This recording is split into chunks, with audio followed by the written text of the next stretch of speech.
চোখের চিকিৎসার জন্য অভিষেক বন্দ্যোপাধ্যায়ের বিদেশ যাওয়ার আর্জি খারিজ করে দিল কলকাতা হাইকোর্ট। বিদেশে গিয়ে চিকিৎসার জন্য জেদ ধরেছিলেন অভিষেক, কিন্তু কলকাতা হাইকোর্ট জানিয়ে দেয় যে আগে এসএসকেমে গিয়ে পরীক্ষা করতে হবে কালীঘাটপন্থী তৃণমূল কংগ্রেসের সর্বভারতীয় সাধারণ সম্পাদককে, তারপর পরিস্থিতি বিবেচনা করা হবে। কিন্তু তাতে সায় ছিল না অভিষেকের। এই পরিস্থিতিতে তার মামলায় খারিজ করে দিয়েছেন কলকাতা হাইকোর্টের বিচারপতি সৌগত ভট্টাচার্য।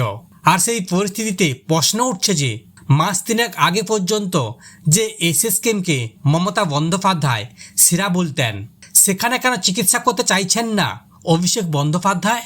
হাইকোর্টে তিনি সওয়াল করেন যে নিজের পছন্দ মতো জায়গায় চিকিৎসা করতে যেতে চান, এসএসকেমে যেতে চান না। যদি বিদেশে চিকিৎসার অনুমতি দেওয়া না হয় তাহলে মামলা যেন খারিজ করে দেওয়া হয়। অভিষেকের আইনজীবী সওয়াল করেন, অতীতেও ডায়মন্ড হারবারের সাংসদ বিদেশে যাওয়ার ছাড়পত্র দেওয়া হয়েছিল। 2023 সাল থেকে এখনো পর্যন্ত মোট 12 বার বিদেশ সফরে গিয়েছিলেন। প্রতিবারই সময় মেনে ফিরেছেন দেশে, তাই অভিষেকের পালিয়ে যাওয়ার প্রশ্নই উঠছে না। তৃণমূল কংগ্রেসের সর্বভারতীয় সাধারণ সম্পাদকের কাছে কূটনৈতিক পাসপোর্ট থাকায় সরকার পুরো বিষয়টির ওপর নজর রাখতে পারবে। অভিষেক বিদেশে গেলে তদন্তে কোনো প্রভাব পড়বে না বলেও সওয়াল করেন ডায়মন্ড হারবারের সাংসদের আইনজীবী। যদিও হাইকোর্ট জানায় অভিষেকের বিরুদ্ধে একগুচ্ছ মামলা আছে, তিনি বিদেশে চলে গেলে এইসব মামলার শুনানি কি হবে?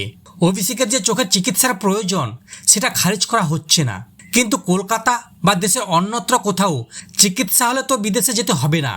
বিদেশে গিয়ে চিকিৎসা করাটা মূল ব্যাপার নয়, আসল যেটা হলো সেটা হলো চিকিৎসা পাওয়া। সেই রেস ধরে কলকাতা হাইকোর্ট জানায় এসএসকেমে যেতে হবে অভিষেককে।